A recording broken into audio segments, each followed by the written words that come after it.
कहानी the banker. ये एक हॉलीवुड फिल्म है। ये फिल्म हम स्ट्रांगली रिकमेंड करते हैं उन तमाम लोगों के लिए जो संघर्ष के साथ जीवन जीते हैं और कई बार उनके ऊपर नेगेटिव विचार हावी हो जाते हैं। द बैंकर 2020 में आई ये फिल्म जिसने तहलका मचाया। आज 2 साल बाद भी न सिर्फ याद की जाती है बल्कि हॉलीवुड की कल्ट फिल्मों में गिनी जाती है। ये एक सत्य घटना पर आधारित है कि कैसे 1960 और उससे पहले के दशक में अमेरिका में रंग भेद प्रभावी था। ब्लैक लोगों को यानी कि काले रंग के लोगों के लिए जीवन बहुत मुश्किल था, ख़ास तौर से उनके लिए धनोपार्जन और ज़िंदगी में आगे बढ़ने के तरीके, अच्छे इलाकों में रहने के मौके ये सब उपलब्ध नहीं थे। तो आज की कहानी में हम यही देखेंगे।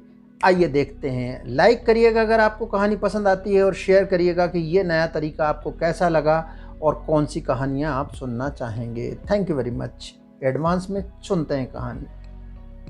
और हाँ, बताइएगा कि आपको इस फिल्म से कोई प्रेरणा मिली। ऐसी कौन सी प्रेरणादायक दूसरी फिल्में हैं जिनको आप जानते हैं। बहुत शुक्रिया। देखते हैं। इसका शुरुआत होती है जब एक कोर्ट रूम का सीन है, केस चल रहा है बर्नार्ड गैरेट पे, और फिर फ्लैशबैक में जाती है। 1940 का दौर है जब ये बच्चा एक दिखाते हैं जो कि अजीब से कैप में है। वो बूट पॉलिश कर रहा है और केवल गोरे लोगों का बूट पॉलिश करता है एक बैंक के सामने। उसके पीछे उसका मकसद है। मकसद ये है कि वो ये चाहता है कि बैंकिंग के टिप्स इकट्ठे कर सके, जानकारी इकट्ठी कर सके। तो वहाँ जब लोग पॉलिश करवाते हैं उस दौरान वो जो भी बात करते हैं वो सब धीरे धीरे नोट करता रहता है और ये बारीकियाँ उसके लिए एक स्कूलिंग की तरह काम करती हैं। वो बैंक में छुप छुपा के भी बात सुनने की कोशिश करता है। इसी सब में उसका जीवन गुजरता रहता है और वो एक दिन पकड़ा भी जाता है जब गार्ड उसको पकड़ लेता है। फिर ये बात एक बार उसके पिताजी को भी पता चलती है। पिताजी उससे सवाल जवाब करते हैं तो वो कहता है मैं बैंकर बनना चाहता हूँ। पिताजी कहते हैं मुश्किल है। फिर एकदम बड़ा दिखाते हैं, लॉस एंजलिस आ गया है बर्नार्ड अपनी फैमिली के साथ। ये 1960 का दशक है, 1955 ऐसा। वो अपने चाचा के यहाँ आता है, वहाँ एक रिश्तेदार के यहाँ अपनी बातचीत उनके यहाँ शुरुआत में रहता है। उसी दौरान अपने कज़न को वो छोड़ने जब जाता है तो पहली बार उसकी मुलाकात होती है मैट से। ध्यान रखिएगा ये कैरेक्टर आगे भी आएगा। और फिर उसकी पत्नी उसको मिलाती है जॉय से। ये एक इन्वेस्टर है जो पैसे लगाता है, परंतु बर्नार्ड किसी भी तरह उसके साथ कोई बिज़नेस नहीं करना चाहता और इस बात को लेकर पति पत्नी में झगड़ा भी होता है। खैर, लॉस एंजलिस में वो अपना रियल एस्टेट का कामकाज शुरू करता है। घूमता है, देखता है, जहाँ भी बोर्ड लगे हैं फॉर सेल के वहाँ पर जाकर और पूरे लैंडस्केप पर एक नज़र डालता है रियल एस्टेट का जो लॉस एंजलिस का है। तो उसको एक बात साफ समझ में आती है कि यहाँ काले लोग चाहते हैं कि उनके पास अच्छा घर हो और गोरे लोग हैं जिनके पास घर हैं और वो खाली पड़े हैं। बस इसी गैप को भरने के लिए वो अपने पूरे व्यापार के बारे में सोचना शुरू कर देता है और यही सोच उसको जो है लेके जाती है एक व्यक्ति के पास जो कि उसके लिए बारकर है। ये बारकर से मुलाकात जो होती है उसमें वो ये कहता है कि साहब आपके जो घर है उसमें से आधे से ज़्यादा कमरे या फ्लैट खाली हैं। आप कहें तो मैं उसके लिए एक अच्छा ऑफ़र देता हूँ, आप मुझे बेच दें या मुझे ये मौका दें तो मैं आपको हज़ारों डॉलर का फ़ायदा करा सकता हूँ। परंतु वो मना कर देता है। उसी दौरान उसकी नज़र एक कैलेंडर पे पड़ती है जो कि किसी बैंकर का है। वो उसकी माइन्यूट डिटेल को नोट करके रखता है और अगले दिन उसी बैंक पहुँच जाता है। बैंक में पहुँचता है तो उसकी मुलाकात सेक्रेटरी से होती है, जिस मैनेजर से मिलना है उसे, और वो सेक्रेटरी बहुत रंगभेद वाली है, वो उसको मिलने नहीं देती। तो बाहर आके घंटों खड़ा होकर इंतज़ार करता है तब तक जब तक कि वो बैंकर बाहर नहीं आ जाता। बाहर आने के बाद उस बैंकर से वो कहता है कि आप मुझे एक मौका दीजिए और वो बैंकर मना करता है। तभी वो उस वक्त बारकर का नाम लेके अपने लिए गुंजाइश बना रहता है और रात को उसके पास एक फ़ोन आता है। ये फ़ोन बारकर का था। बारकर उसको झड़प लगाता है, कहता है तुमने मेरा नाम यूज़ किया। गैरेट बर्नार्ड सॉरी बोलता है पर बारकर को ये बात ज़बरदस्त अच्छी लगती है कि किस तरह से वो कमिटेड है। बारकर इसी बात पे उसको बुलवा लेता है कि आओ मिलके धंधा करेंगे, बिजनेस करेंगे। यहीं से कहानी में ट्विस्ट आ जाता है। बारकर के साथ ये कहानी शुरू होती है और वो अपनी पहली प्रॉपर्टी ख़रीदता है। उस प्रॉपर्टी में जाकर जब वो चीज़ें ठीक कर रहा होता है तो एक गोरी महिला आती है वहाँ पे और उसको किसी तरह से असिस्टेंट समझकर कामकाज या रिपेयरिंग का काम करने वाला करके उसके साथ बदतमीज़ी से पेश आती है। इस दौरान वो ये बताता है कि नहीं, मैं इस जगह का मालिक हूँ। तो वो ये जानकर बहुत हैरान होती है, उसको विश्वास ही नहीं होता और वो पुलिस को फ़ोन लगा देती है कि कोई धोखाधड़ी कर रहा है। जब पुलिस आती है तो बर्नार्ड से सवाल जवाब होते हैं, पर बर्नार्ड के पास उस तरह के कागजात होते हैं। और इसी दौरान मैट, जिससे उसके कज़िन ने मिलवाया था, वो भी उसके साथ होता है। उसका कज़िन भी आया हुआ होता है उनकी मदद करने के लिए। मैट के साथ उसके दोबारा संबंध बन रहे हैं और पुलिस उसके कागजात देखकर वापस चली जाती है। शाम को जब वो अपने घर को ठीक कर रहा होता है तो वो महिला फिर उस पर शक जताती है। तो वो कहता है कि मैडम, मैं यहाँ का ऑनर हूँ, आपको ये बात समझनी चाहिए। इस बात से वो महिला बहुत दुखी महसूस करती है और अगले ही दिन अपना घर का सारा सामान उठाकर चली जाती है। वो किसी और किराए के मकान में अब रहेगी। इस तरह से बर्नार्ड का ये शुरुआत होती है रियल एस्टेट के बिज़नेस में और धीरे धीरे उसका धंधा दिन दूना रात चौगुना बढ़ता रहता है। बारकर और वो दोनों अच्छे बिज़नेस पार्टनर की तरह अब जुड़ चुके हैं। बड़ा ही मुनाफा है।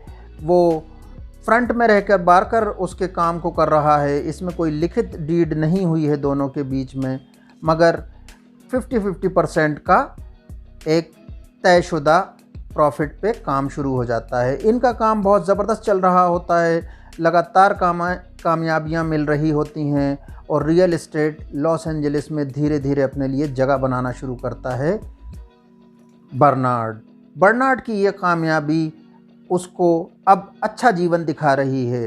पति पत्नी अच्छी जगह पहुंच जाते हैं, वहां पर उनका रहना सहना सुधर जाता है। बर्नार्ड अपनी हर छोटी छोटी बातों को नोट कर रहा है।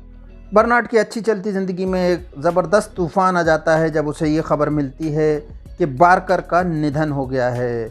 उसकी पत्नी मिसेस बारकर बिल्कुल काले लोगों से या ब्लैक लोगों से चिढ़ती है और चूँकि उनके बीच में, बारकर और बर्नार्ड के बीच में किसी तरह का कोई लिखित समझौता नहीं हुआ होता है, तो उसकी पत्नी उसके साथ बहुत सख्त ढंग से पेश आते हुए बहुत कम पैसे उसके लिए छोड़ती है और उस बिज़नेस से उसको रफ़ा दफ़ा कर देती है।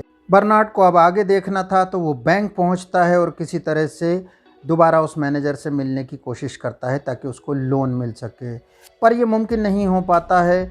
और बैंक में घुसते हुए उसको ये रियलाइज़ होता है कि इस बिल्डिंग को ही क्यों ना ले लिया जाए। अगर ये बिल्डिंग मेरी होगी तो यहाँ जितने भी बैंक ऑपरेट कर रहे हैं वो मुझे लोन देने को मजबूर होंगे। पर उसके बीच में उसके सामने सवाल है कि इन सब बैंक्स को अगर मैं अपने समर्थन में खड़ा करना चाहता हूँ तो मुझे ये बैंक ख़रीदना ही होगा। अब इसके लिए उसका दिमाग जब चलता है तो वो याद करता है जोए को, जिससे उसकी पत्नी ने मिलाया था। उसके पास पहुंचता है और उसको बताता है कि भाई, ये जो लॉस एंजलिस की बिल्डिंग है जहां बैंक्स हैं वो मुझे ख़रीदना है। वो हैरान रह जाता है कि भाई ये मुमकिन नहीं है, तुम भी ब्लैक हो, मैं भी ब्लैक हूँ, हम कैसे मिलके अगर हम पैसे के लिए तैयार भी हो जाएं तो आखिर कैसे ख़रीदेंगे, हमारे नाम पर ये डील होना मुमकिन नहीं है। तो इसी दौरान उसको याद आता है कि मैं अपने एक साथी को इसमें जोड़ सकता हूँ और वो साथी मुझे मददगार हो सकता है इन बैंकों को ख़रीदने में, और वो साथी होता है उसका मैट। तो अब ये डील हो जाती है, वही मैट जिससे वो अपने कज़िन की वजह से मिल पाया था। इस मैट से को वो जोड़ लेते हैं अपने साथ। तो अब बर्नार्ड, जोए और मैट की एक जोड़ी बन गई है, एक त्रिकोण बन गया है। ये तीनों मिलके अब कुछ करना चाहते हैं। इसमें सबसे पहला मकसद है कि उस बैंक की बिल्डिंग को ख़रीदा जाए। बैंक की बिल्डिंग जिस व्यक्ति की है वो गोल्फ़ का शौकीन है, तो बर्नार्ड उसको ट्रेंड करता है मैट को कि वो किस तरह से गोल्फ़ खेले और कैसे बातचीत करे। ये ट्रेनिंग जब ख़त्म होती है तो एक मौका आता है जब उस बैंक बिल्डिंग का मालिक उससे दोस्ती कर लेता है मैट से। अब मैट की ट्रेनिंग शुरू होती है बैंकिंग पे। बैंकिंग की छोटी छोटी सी चीज़ों के बारे में बर्नार्ड मैट को सिखाता है, हर कैलकुलेशन को, यहाँ तक कि वो इस कैलकुलेशन को भी करता है कि इस बिल्डिंग की जो तुम्हें प्राइस लगाना है रात में देखे गए कुल लाइटों के आधार पे कि इतनी ही ऑक्यूपाइड हैं तो इसके पैसे हम इतने देंगे। इस तरह के बारीक बारीक कैलकुलेशन बर्नार्ड मैट को पहले ही रटा देता है कि ये बातें होंगी डील में। अब मैट पहुंचता है उस बिल्डिंग के मालिक से जब डील करने में, उस वक्त वहाँ पर उस बिल्डिंग के मालिक का मैनेजर भी बैठा रहता है और जिस तरह से मैट बातचीत करता है बिल्डिंग के ऑनर से, मैनेजर की तो बिल्कुल घिघी बन जाती है और कुल मिला के वो डील बहुत कम दाम पर हो जाती है। और इस तरह से वो बिल्डिंग कहने को मैट की मगर वास्तव में बर्नार्ड और जोए की होती है। अब जब वो मैनेजर बैंक का देखता है कि ये तो भाई गजब ही हो गया है, ये लोग आ जा रहे हैं यहाँ पर, तो उसको हैरानी होती है। अब अपने बिज़नेस को लंबा चौड़ा करने के लिए उनके पास एक पूरा का पूरी व्यवस्था है, बैंक हैं और रियल एस्टेट का मार्केट है, पैसा भी मिल सकता है और वो आगे बढ़ते हैं अपने बिज़नेस में। ये एक दौर।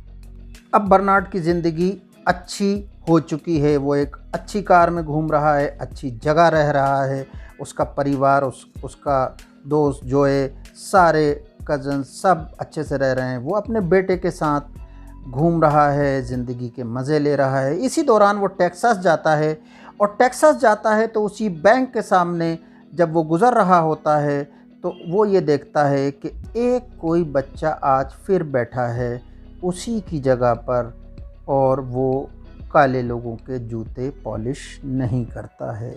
ये बात उसके दिमाग में चुभ जाती है और उसको ये याद आता है कि उसने अपनी ज़िंदगी तो बेहतर कर ली है पर वो जिस समाज से आता है उसके लिए अभी उसने कुछ भी नहीं किया। बस यहीं से उसके दिमाग में एक बड़ा प्लान आ जाता है। वो अपने दोस्त जोए के पास पहुंचता है और ये कहता है कि टेक्सास के माहौल को बदलना है, हमें वहाँ पे रियल एस्टेट को ख़रीदना है और इसके लिए सबसे पहले हम शुरुआत करेंगे बैंक से। तो उस बिल्डिंग जिसके सामने वो कभी जूते पॉलिश करता है उसको ख़रीदने के लिए फिर दोबारा मैट को जोड़ा जाता है। अब की बार के साथ मिलकर ये बिल्डिंग ख़रीद ली जाती है, परंतु वहाँ पर एक मैनेजर को ये बात चुभ जाती है। बात बिगड़ते बिगड़ते बनी थी, किसी तरह से वो बिल्डिंग ख़रीद ली गई, पर मैनेजर जो कि वाइट था उसके दिमाग में ये बात रह गई कि ये कैसे हो रहा है। गरज ये कि अब बैंक बन चुका है और ख़रीद फ़रोख्त का काम शुरू हो गया। ब्लैक लोगों को लोन भी मिलने लगे, लोग अपने लिए घर ख़रीद सकते थे अब ब्लैक लोगों के लिए भी सहूलत। मगर ये मैनेजर हर बात को नोट कर रहा था, उनके डॉक्यूमेंट्स को देख रहा था कि किस तरह नियमों को ताक पे रख के लोन दिए जा रहे हैं ब्लैक लोगों को। और ये एक तरह का उस देश काल परिस्थिति में, अमेरिका में, टेक्सास में गुनाह था, गैर कानूनी था। वो कहता है कि मैं तुम्हारी इसके लिए शिकायत करूँगा। इस बात पे मैट, जोए और बर्नार्ड बैठते हैं एक बार और इसका हल ये निकलता है कि एक नया बैंक ख़रीदा जाए और उस बैंक को बना के उसमें ये तमाम लोन जो सस्पिशियस से हैं उनको ट्रांसफ़र कर दिया जाए और इस बैंक की बैलेंस शीट को बिल्कुल क्लीन कर लिया जाए। मगर मैट कहता है कि मैं इस बैंक का मालिक रहूँगा, अगर तुमको ये शर्त मंजूर है तो हम करते हैं। थोड़ी सी नानुकर के बाद मैट की इस बात पे बर्नार्ड और जोए एग्री कर जाते हैं और अब एक नए बैंक का उदय होता है। इस बैंक का मैट मालिक है, चीफ है, वो अपना काम शुरू कर देता है। परंतु इसमें ये जो पुराना मैनेजर रहता है ये अपने एक एडवाइज़र को वहाँ फिट कर देता है। वो एडवाइज़र मैट को ऐसी सलाहें देता है जिससे मैट गलती पे गलती करता चला जाता है और ये मामला बिगड़ता चला जाता है इस नए बैंक में। ये मामला इस हाल को पहुंचता है कि वहाँ पे इन्वेस्टिगेशन होती है और मैट के ऊपर तमाम तरह के चार्जेस लगते हैं। इस पूरे दौर में ये हालात बिगड़ते बिगड़ते वहाँ तक पहुँचते हैं कि मैट अपने आप को बचाने की स्थिति में कहीं भी कोई भी राह नहीं पाता है। डिस्कस करता है बर्नार्ड से तो बर्नार्ड खुद देखता है कि ऐसी सब गलतियां हुई हैं, ये सब उस मैनेजर के सिखाए पढ़ाए एक व्यक्ति के कारण हुआ था और ये लोग अब गहरी संकट में हैं। अगर ये बात खुलती है तो दोनों बैंक और तीनों लोग फंस जाएंगे। ये हालात चलते हैं, इसमें बहुत कोशिशें करते हैं कि इससे बचा जा सके, परंतु कहीं कोई दूर तक रास्ता नहीं दिखता। ये एक चाल थी जो इस मैनेजर ने मैट को फंसा दिया था इसमें। गरज ये कि मैट के साथ साथ अब संकट में जोए और बर्नार्ड भी थे। उनके बैंक पर भी छापा पड़ता है और इन्वेस्टिगेटिव अथॉरिटी के लोग आकर उनको सख्ती के साथ गिरफ्तार करके ले जाते हैं। मैट दुखी है। मैट के साथ जो इन्वेस्टिगेशन हो रहा है उसमें ये बात कही जाती है कि तुम हमारा साथ दो। तभी मैट एक फ़ोन लगाता है और हम देखते हैं अब कोर्ट रूम में मैट ये कहता है कि इन दोनों लोगों ने, बर्नार्ड और जोए ने उसके साथ धोखाधड़ी करी है, उसको धोखे में रख के ये तमाम केस मामले बिगड़वाए हैं। और कुल मिला के मैट इस पूरे मामले में बरी होता है और बर्नार्ड और जोए को पुलिस या इन्वेस्टिगेटिव अथॉरिटीज़ गिरफ़्तार कर लेती हैं। अब मामला कोर्ट में है और कोर्ट में गवाही के दौरान बर्नार्ड पूरे हालात बताता है कि किस तरह ब्लैक लोगों का जीना मुश्किल रहा है। बावजूद इन सब बातों के उन दोनों को जेल होती है। मैट बरी हो चुका है इस मामले से। जेल में अपनी सज़ा पूरी करने के बाद ये बाहर आते हैं। पत्नी मिलती है तो बर्नार्ड से कहती है कि अब कहाँ रहेंगे, तो बर्नार्ड और जोए बोलते हैं अपने घर में रहेंगे। इस पे पत्नी हैरान हो जाती है तो बर्नार्ड और जोए बताते हैं कि दरअसल मैट ने हमारे लिए आजू बाजू के 2 घर लेके रखे हैं। वो जो फ़ोन कॉल मैट ने किया था वो दरअसल जोए को ये बता दिया था, बर्नार्ड को ये बता दिया था कि ये डील हम करेंगे, मैं आप लोगों पे लांछन लगाऊंगा और आप फिर आपके लिए 2 घरों की व्यवस्था की जाएगी। ये डील जो थी, इस वजह से जेल से छूटने के बाद जोए और बर्नार्ड की ज़िंदगी दोबारा पटरी पे आ जाती है और वो अपनी ज़िंदगी को फिर से अच्छी राह पे लाके एक अच्छी ज़िंदगी जीते हैं। ये फ़िल्म यहाँ ख़त्म होती है। ये फ़िल्म बताती है कि अपने से विरोधी परिस्थितियों में, ऐसी परिस्थितियों में जबकि आपके पूरे पूरे समाज से चिढ़ हो, उस समय में भी हिंसा, नफ़रत, चिढ़ या परेशानी के हालात अपने दिमाग पर हावी होने देना दरअसल एक हार की तरफ बढ़ना है। इसके बरक्स या इससे उल्टा जाकर आप उन हालात में अपने लिए बेहतर डील कर सकते हैं, अपने लिए साथी ढूंढ सकते हैं। हालात कितने भी ख़राब हों उनमें कहीं ना कहीं रे ऑफ होप रहती है। यही कहानी है दी बैंकर की। तो दोस्तों बताइएगा आपको ये कहानी कैसी लगी और आप कौन सी फ़िल्म की कहानी सुनना चाहेंगे। बहुत बहुत शुक्रिया, धन्यवाद।